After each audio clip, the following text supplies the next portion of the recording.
महीना 8 महीने तक चिड़िया ने देखा, और 8 महीने के बाद वो जो महाराज जी आते थे, जो शिवालय आते थे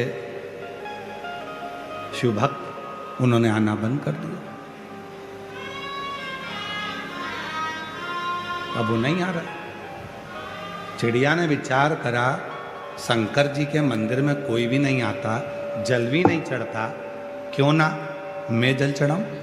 अब चिड़िया नदी में जाती, 2 बूंद पानी अपनी चोंच में भर लेती और शिव जी पे लाकर चढ़ा देती।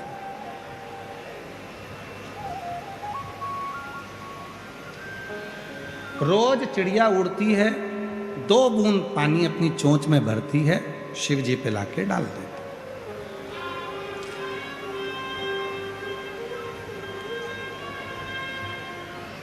अब आप इस कथा पर थोड़ा ध्यान देना। जो लोग कहते 1000 लीटर दूध चढ़ाऊंगी, कोई कहता है 108 बेलपत्र चढ़ाऊंगा, कोई कहता है इतना जल चढ़ाऊंगा, कोई कहता है मैं 200-500 लोटा जल चढ़ाऊंगी। नहीं, शिव शिव शिव शिव। 2 बूंद चिड़िया जल लेकर आती थी और 2 बूंद जल शिव जी पे छोड़ देती थी, चोंच में भरकर लाती, छोड़ देती। समय बीत गया, खूब समय निकल गया। चिड़िया रोज का नियम करती। अब बहुत तेज गर्मी पड़ी, नदी सूख गई, तालाब सूख गए, बावड़ी सूख गई, कुएं सूख गए। जंगल में लकड़ी आपस में घिसती है तो आग लग जाती है और पूरा जंगल जलने लगता है। चिड़िया के मन में आया कि मैं शंकर जी को पानी कहाँ से लाकर चढ़ाऊं, मेरा तो नियम टूट रहा है। नदी सूख चुकी है, तालाब में पानी नहीं है, मैं पानी लाऊं तो लाऊं कहां से।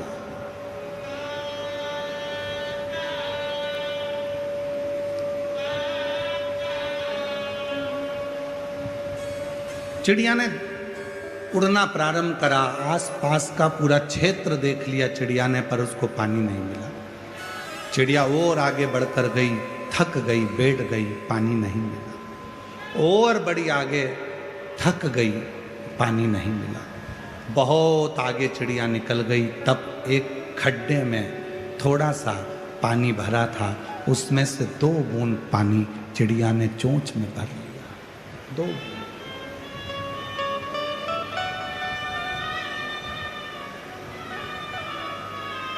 2 बूंद पानी चिड़िया ने अपनी चोंच में भरा, लेकर आ रही थी, खुश थी, आज शिव जी को जल चढ़ाऊंगी। और चोंच में पानी भरकर जैसी चिड़िया आ रही थी, आते आते आते आते एक जगह पर रुकी तो देखा जंगल में आग लगी हुई थी, सारे जानवर भाग रहे थे, सारे।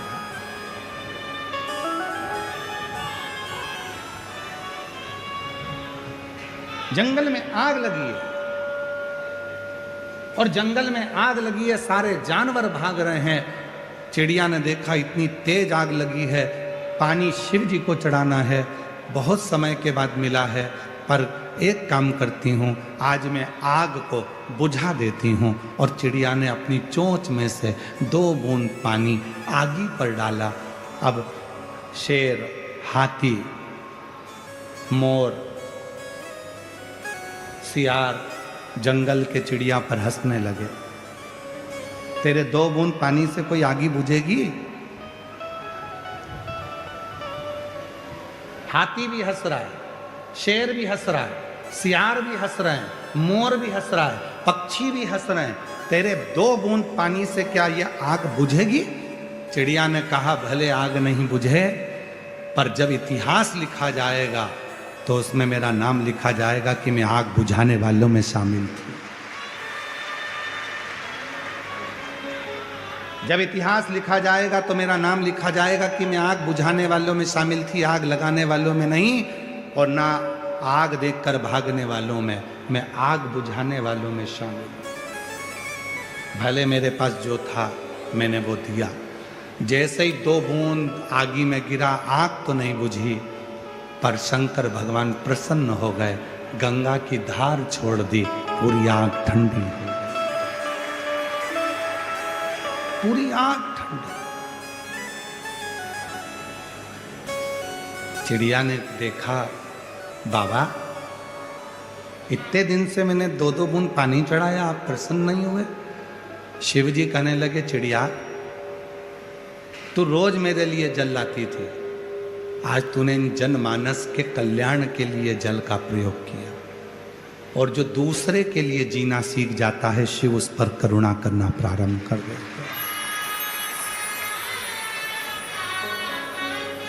जो दूसरे के लिए जीना सीख गया,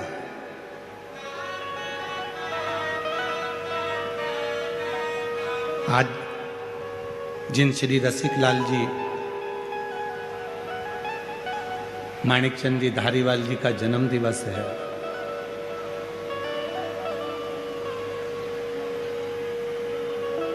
भले वो हमारे बीच में हैं ना हैं, परंतु जहां होंगे उन पर शिव की कृपा होगी, क्योंकि शिव के भक्त हैं वो, शिव के।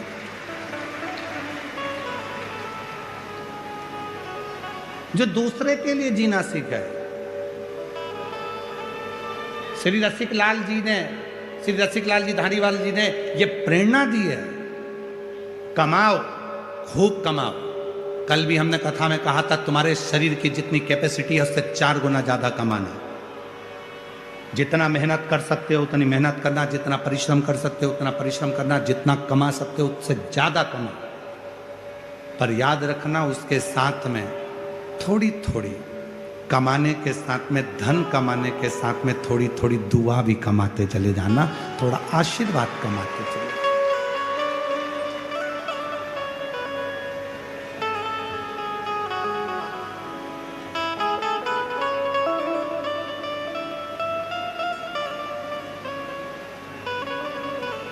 आज श्री में रसिकलाल जी धारीवाल जी के जन्मदिन पर इतना जरूर कहना चाहूंगा, प्रेरणा लो उनसे, प्रेरणा लो उनसे। जो मृत्यु की सैया पर पड़े हुए थे और शरीर में जब कष्ट हो गया था, बीमारी हो गई, तब बाबा भोलेनाथ जिनकी वो आराधना करते थे, भगवान शंकर की पूजन करते थे, मृत्यु की सैया पर शिव से बात कर रहे हैं और शंकर से पूछ रहे हैं कि मुझे और क्या करना है। तो देव अधिदेव महादेव कहते हैं, मैं तुझे और श्वास देता हूँ। अब पृथ्वी पर तेरे को रखा इसलिए है कि तू अपने धन का सदुपयोग करना, किसी वृद्धाश्रम का, किसी धर्मशाला का, किसी हॉस्पिटल का निर्माण कर कर जनमानस का कल्याण कर।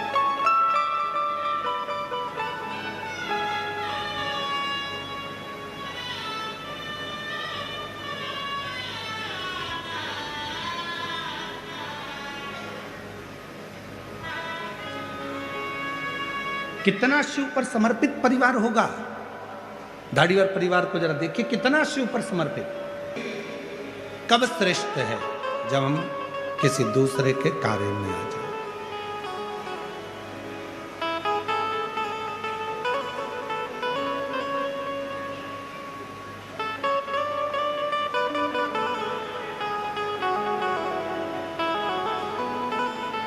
चिड़िया चोंच में 2 बूंद पानी लेकर आकर डालती है। क्या आगी बुझ गई थी? नहीं। जंगल में लगी हुई वो आग 2 बूंद पानी से नहीं बुझ सकती। जंगल में लगी हुई आग वो 2 बूंद पानी से, चिड़िया की चोंच में भरे हुए 2 बूंद पानी से नहीं बुझ सकती, नहीं बुझ।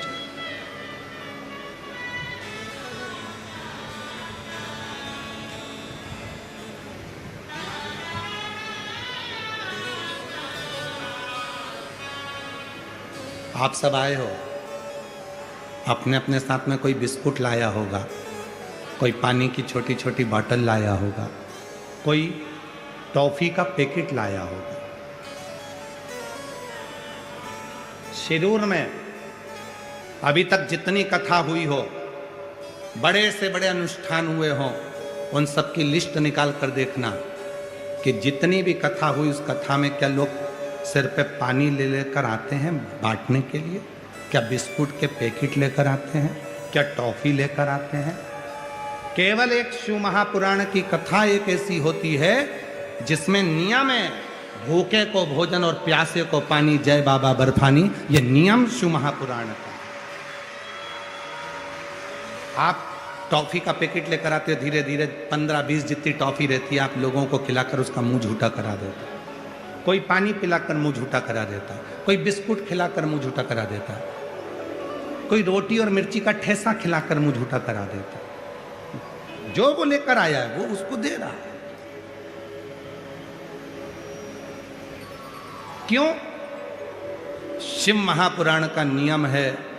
शिव महापुराण में शंकर के सारे गण आते हैं, शिव के भक्त आते हैं। जिनको शिव से प्रीत होती है वही शिव पुराण में पहुंचता, बाकी का कोई नहीं। शिरूर के भी ना जाने कितने लोग होंगे जो डर के मारे नहीं आते। भीड़, इतनी भीड़ में जाऊंगा कैसे? मेरे से तो नहीं बनेगा, मेरे से तो नहीं। तो तुम क्या सोच रहे हो कि वो क्यों नहीं आया? वो भीड़ देखकर नहीं आया। ये भोलेनाथ जी के गणों की जब संख्या बढ़ती है, शंकर के जब भक्त बढ़ते हैं, तो भगवान शंकर चाहते हैं कि आधे से ज्यादा लोग अपने घर में रह जाएं, क्योंकि वो आएगा तो मुझे उसे रिटर्न गिफ्ट देना पड़ेगा, कुछ ना कुछ देकर भेजना पड़ेगा। इसलिए भगवान उसे घर तक रख देता है, आने तक नहीं।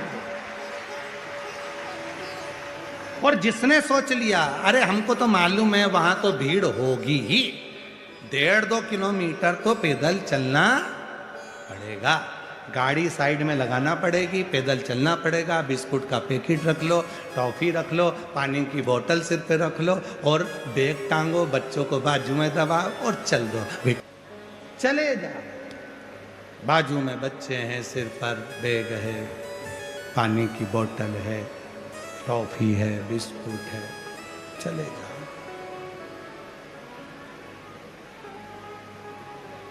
चिड़िया ने 2 बूंद पानी अपने चोंच में लेकर आगी पर डाला, आगी बुझेगी नहीं।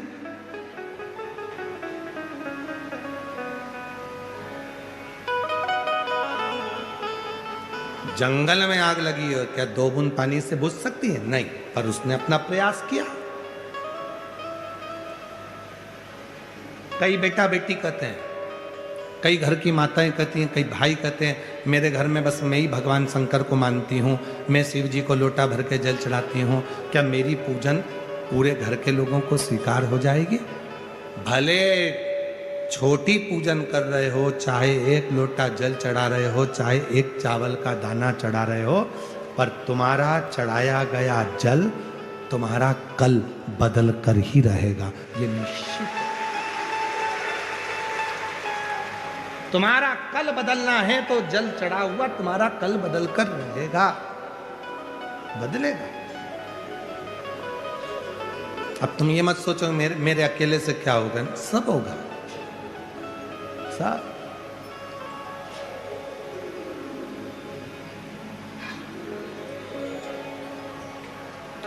क्या नहीं हो सकता? सब कुछ हो सकता। अकेले ध्रुव जी महाराज थे, 4 वर्ष की अवस्था थी।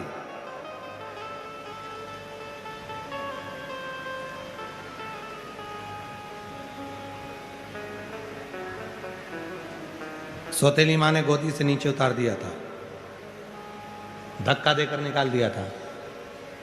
सिंहासन पर बैठना है अगर तुझे तो तेरे पिता मेरी गोद में आकर मेरे गर्भ से जन्म लेना पड़ेगा, और मेरे गर्भ में आने के लिए तुझे भगवान का भजन करना पड़ेगा। निकल जाए यहां से, धक्का मार के निकाल दिया।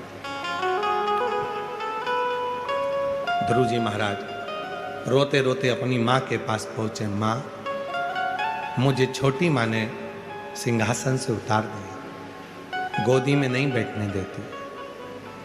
इतनी सी बात, गोदी में बैठने के लिए रोता है, वो भी अपने पिता की। मां ने कहा यदि गोदी में बैठना है तो उस परम पिता परमात्मा की गोद में बैठ जा, जिससे कोई नीचे ही नहीं उतारता, वहां जा। ऐसा कौन है जिसको नहीं दिया?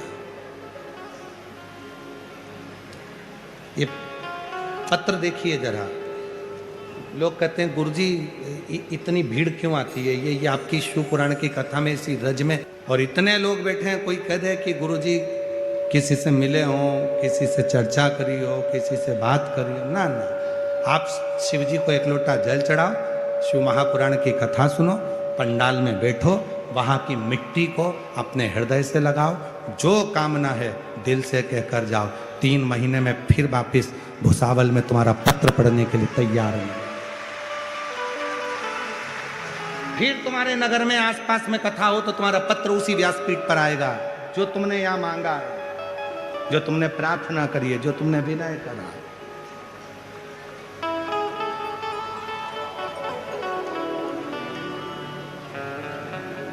शिव को पाने के लिए आडंबर की, दिखावे की, ढोंग और ढकोसले की जरूरत नहीं, पाखंड की जरूरत नहीं। एक लोटा जल चढ़ाओ, 3 बार ताली बजाओ, हर हर, बस शिव मिल गया, ज्यादा कुछ नहीं, कुछ सारी समस्या का हल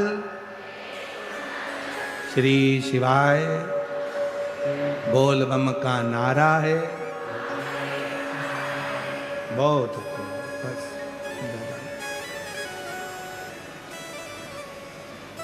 उसके आश्रित रहो, किसी दूसरे के, किसी दूसरे के।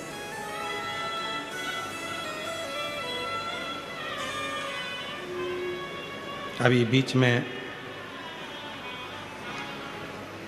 जब धारीवाल परिवार के दामाद श्री रोहित जी मेहता अभी कल परसों तो बाहर गए थे, बेंगलोर वगैरह उनका कार्य था कुछ, तो 2 दिन पहले जब उनसे मिलना हुआ था तो उन्होंने कहा गुरुजी इंदौर आओ तो जरूर आना।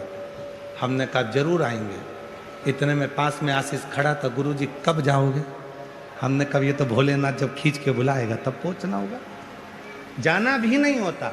हम भले कह दें कि हम आएंगे, उधर निकलेंगे तो आएंगे जाएंगे, पर भजन स्मरण अपनी कीर्ति भक्ति करो, जपते भजन करते। पर हम रोहित जी मेहता जी को कम से कम इस बात के लिए आशीर्वाद देंगे, उनके माता पिता के संस्कार इतने अच्छे हैं, कम से कम उन्हें पहली मुलाकात में ये तो कहा कि गुरुजी घर पधारना, बाबा की कृपा से एक बार जरूर आ। ये संस्कार होते हैं।